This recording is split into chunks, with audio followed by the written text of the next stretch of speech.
Okay, so we've got the control room. We looked over what's happening out in the studio. And like we said, we had all of these items that are out there, right? Lighting grid, lights, cameras, tally lights, intercoms, and the audio for microphones. Most important thing is we have the people to use all this gear. In the control room, it's going to be similar. We have inside of the control room a video switcher.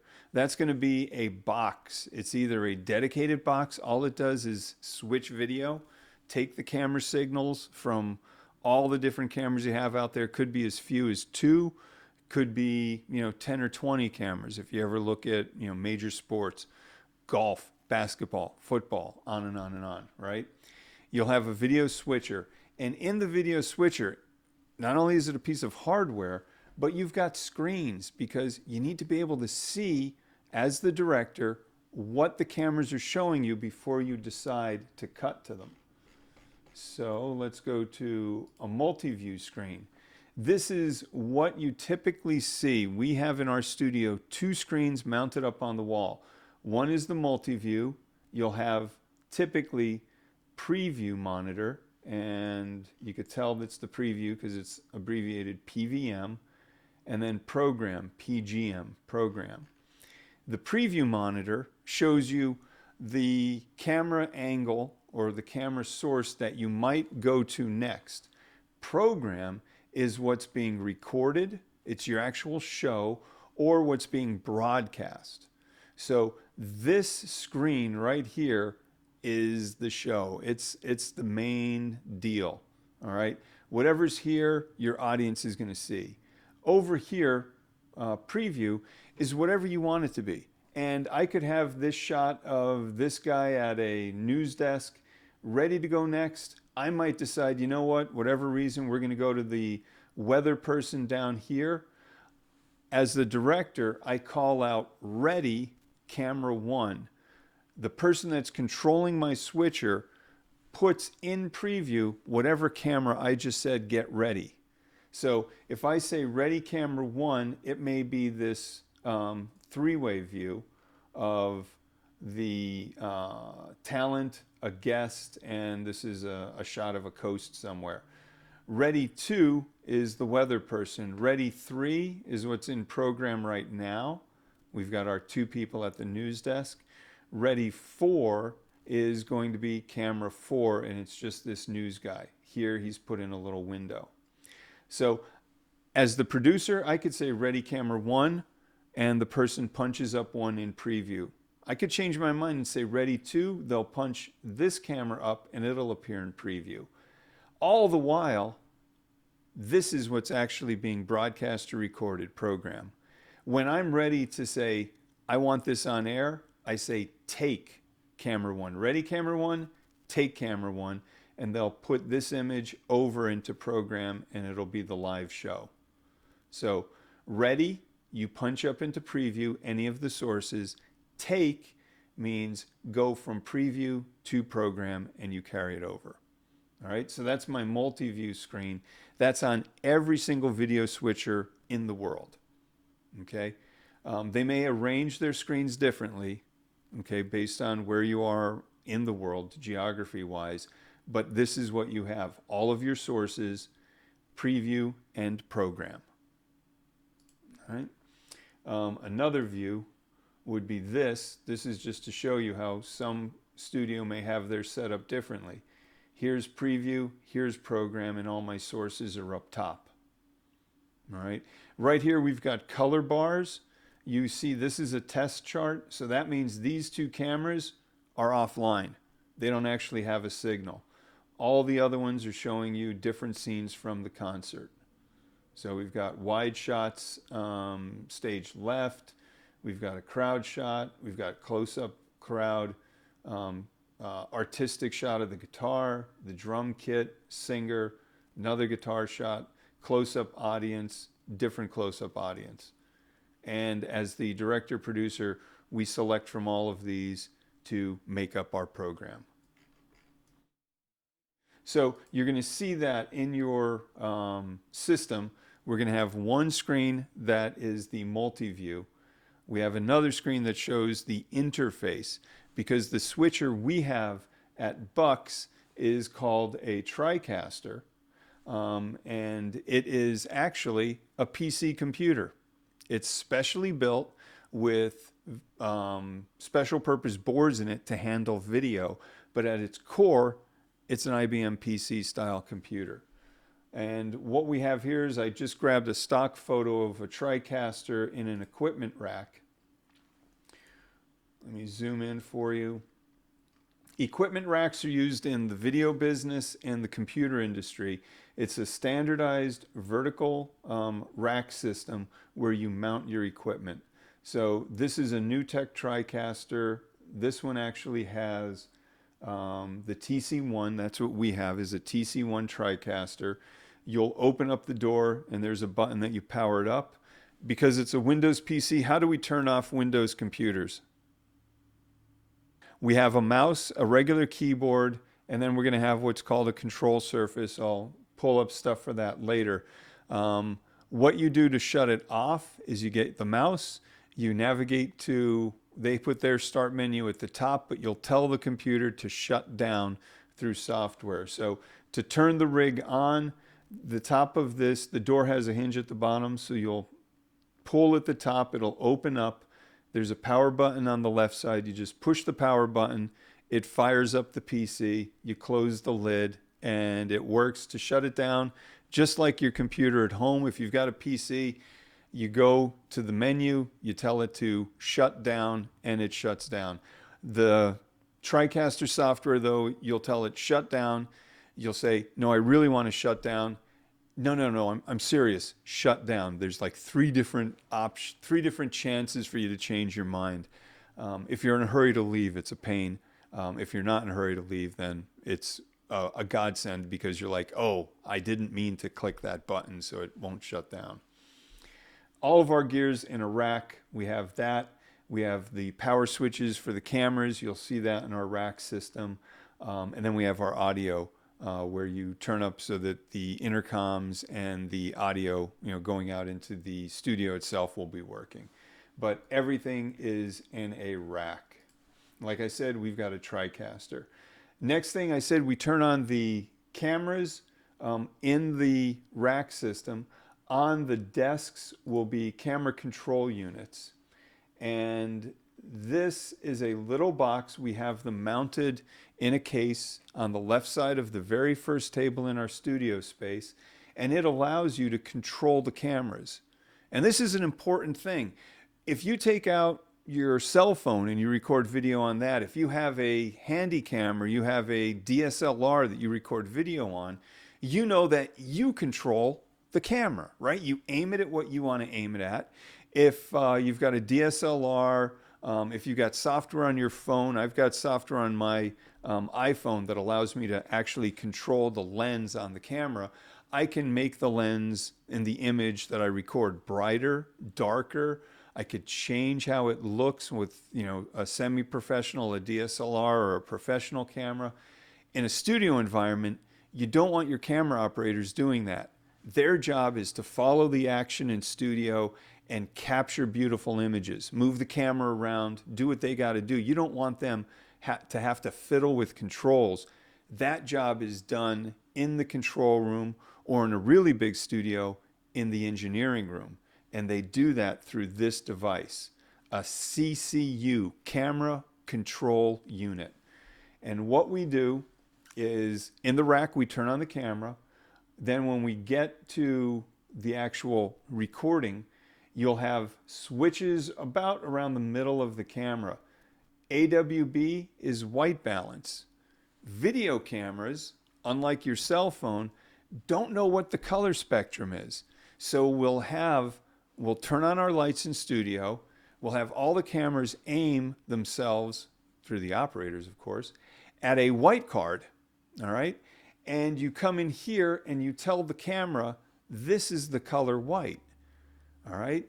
And the color white is actually just a piece of radio spectrum, all right? So when you tell the camera that this is what the color white looks like, all the other colors of the spectrum fall in line. So all it needs is that one point of reference to say, oh, here's what the color white looks like. Now I know what yellow, blue, green, and everything else looks like. Down below is an automatic black balance, ABB. And you just have to lift this switch up and release it. You don't have to actually hold it there. So at the beginning of every day when we go into studio, we'll white balance the cameras. We'll get the white card out of the equipment room, aim all the cameras so that the card fills the screen, have our studio lights turned on, and we'll white balance them. And what you do after that is, I was taught, like I said, just a few years ago, the old school method. You white balanced a camera, then you black balanced it. When I pull this little knob down, it closes the iris on the camera and says, there's no light coming in. This is what the other end of the spectrum should look like. The complete absence of light should be this. And it doesn't record the color. It says, this is where the bottom of our electric signal should be. This is what 0 should be like. And then I would run a white balance again. Modern day cameras, do a white, do a black if you have that capability, and you're done. All the cameras that I have, all of my digital cinema cameras, all they have is a white balance switch. We don't actually do black balance on, typically the cameras that you'll be carrying around. All right, so you have your white balance switch, you'll operate that. And the other thing you'll want to know about is the third switch in. See how it says bars at the bottom and camera at the top? What you'll do to generate color bars is you pull this switch down on one of the cameras when we get started, and we'll get into this. It'll throw that test signal on the screen that we saw from the one multi-view. When you're ready to use the camera as an actual camera, you just move the switch up to the camera position. Down here, depending on our projects, like our second or third project, if we want to get creative, you can actually go and enable painting, and you could paint the image. Your gain, you could add in different colors, red, green, blue, to the image and color it a certain way. You can adjust the black level if you want the blacks to be super black, or if you want them to be like a film, a milky black, not really true 0. So you have all these controls. But the one that you really need to pay attention to is down here, the iris control. Again, in the control room, we control everything. So you have to open and close the iris to let the amount of light in to make the scene look the way you want it to. So for cameras 1, 2, and 3, you'll adjust each of their iris knobs in order to get the look that you want. The CCUs, super simple. We white balance at the beginning of a show, and because we're in a studio, the lights are controlled, we don't have to deal with it ever again. Then all you would do is, for your different projects, adjust your iris based on how you want the show to look. All right. You will notice there's a switch here. For the iris, you can make it automatic or manual. In automatic mode, the circuitry, the computer inside the CCU, will guess at what you want the picture to look like based on what is a normal standard. And it'll change it along the way. So if you were trying to do a dramatic show, maybe you're doing like a horror type film where you want the light levels to be low, automatic will never work for you. You always want it to be manual. In the world of professional video production, professional cinematography, there's only one area that you might use an automatic control, and that's only if you know your equipment very, very, very well. In every other way, you want manual control over everything because you're the artist, right? You're the one who hopefully is getting paid $50,000 to do a commercial for somebody, right? They're paying you because you're the artist. You have the vision. You know how to make a commercial that sells. You know how to tell a story that touches people's souls. You don't do that by turning the iris into automatic mode. All right? The one area that you might want to use automatic controls, and that's only if you've used them before and you know exactly how they work, and that's in audio gain. In a field camera, when you're out there in the world, you can plug a microphone right into the camera and turn it to automatic so that if someone starts talking very softly, the camera will automatically adjust and record a good level. And if they start talking really loud, it'll lower the volume down so that you're not blasting people's ears. But I say you have to have that equipment tested, because I've worked with cameras from different companies where the automatic audio circuitry is junk, and you would get good recordings in the normal zone, but if someone got really soft and quiet, or they got really loud, it would mess up. The automatic controls would mess up your recording. Okay? So that's the camera control unit. We've got, like I said, 3 of those in our studio. Technical director. That's the person who controls this on the TriCaster. This is your control surface. It looks intimidating, but it's actually really easy to use. If you just walk up to it, I can guarantee that you take a peek at any control surface, you'd be able to use it at its simplest levels. There's going to be obviously really crazy special features that you'd have to maybe look, I hate saying this, look at a manual to know how to work it. The first row of buttons, the ones closest to you, are your preview. When your director says ready camera 1, you touch the number 1 button here. When they say ready camera 3, you touch the 3 button here. If they say ready go to black, we have the last one, I believe it is, labeled black. You touch this one. Over on the right, you have this little bar here. This is called the T-bar. You would push it forward, and that will take whatever's in the preview bus and move it to the program. That's the second row of buttons. So if I want to fade from my preview to my program, I would push the T-bar up. All right, and that would transition my cameras from preview to program. So when my director says, take ready camera 1, I push this button, number 1. Take camera 1, I'd move the T-bar. That would be for a fade. Take usually means, and we see it right here, they've got a button labeled take. It cuts you from one source right to another. Actually, what I'll do with my right hand is I just have it sit on the take button. My index finger, my pointer on take, and my middle finger auto on the auto button. And the auto button I can program for whatever transition I want. For most video work, it's a dissolve, but I can program it to be a 1-second dissolve, a 3-second dissolve, a 30-second dissolve, whatever I want. So when someone says ready camera 1, on my left hand, I punch camera 1, it's in preview. When they say take camera 1, I just tap this button, and just like right now, it comes back to me, take. I've gone to my next camera source. For auto, I've got my system set up for a what is it? I forget how many seconds. I think it's a 1-second transition. So I'll tap that, and we'll dissolve, we'll do a fade back to the other camera source. All right? And that's what you could do here with the auto. So if the director says, ready camera 1, fade camera 1, you will have programmed auto for whatever your most frequent transition is, and you'll just tap that, and it'll do it over and over and over again like clockwork. So this is our control surface. You always, when someone says ready, you tap the first row of buttons in front of you. When they say take, you tap the take button. If they want to dissolve, they'll let you know you hit the auto button, and we can program those all in advance.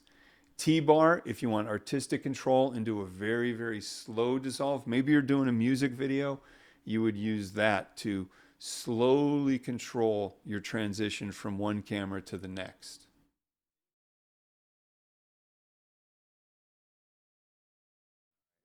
Like I said, we've got a TriCaster in studio, and this is, I believe, the control surface we're using.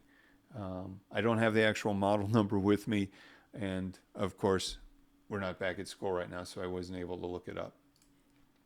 All right, we've got that audio director. We've got an older analog audio mixing board. You'll have a number of inputs. We have our first 5 or 6 faders hooked up to our wireless microphones. So you'll simply push this fader forward away from you to raise the volume for whatever microphone you're using. 1, 2, 3, 4, 5. You pull it down towards you to lower the volume. Okay. Over on the right hand side will be the master buses. So these are the inputs. You can change an overall mix. All of our input sources, our wireless mics and our wired mics. The computer will come in here. We can plug in a cell phone. If you've got an iPhone, an older one like mine, you plug the headphone jack in. You could play music that way. If you've got a newer iPhone, we've got the adapters for the new connection port, so you can plug it in there. We would mix them all, and then it goes out into our recordings. So you've got a mixing board like this. Again, very easy to use. However, with audio, it's a job that you're always going to be working. Like I said, here, you push these faders away from you. You push them up to increase the volume of how someone sounds. If they all of a sudden start talking softly, you've got to push their volume up even higher. If they start talking louder, you've got to pull that down. We don't do auto controls for audio. So that means whoever's the audio engineer, you're always working for the show. You can't just sit there, set your levels, and leave them alone. Unless you've got a really professional talent in front who knows to modulate their voice at the same level all the way, all throughout their production, all throughout the video they're making or the show they're making, you're going to be riding levels. All right, whoops, zoomed in too far on that. All right, audio director, lighting director. Here's the control surface we have at school. It's an ETC color source. It's actually a computer-controlled lighting board. Again, you've got faders to raise the lights and lower them, so you could make them very bright by pushing the fader away from you or making it dimmer by pulling it closer.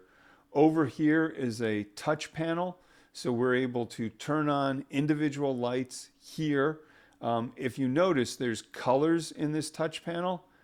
There are just over half of the lights in studio, we can change their color because they're LEDs.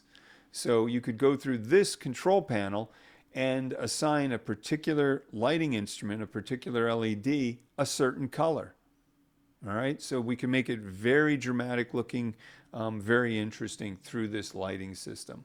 And if things get crazy, we can always go back. There is a menu button where you can load the original settings back in. So if things get nuts and you're like, whoa, I don't know how to fix it, I can't turn certain features off, we can go back and reload the settings and make the lighting board, back the way it was at the beginning of a class.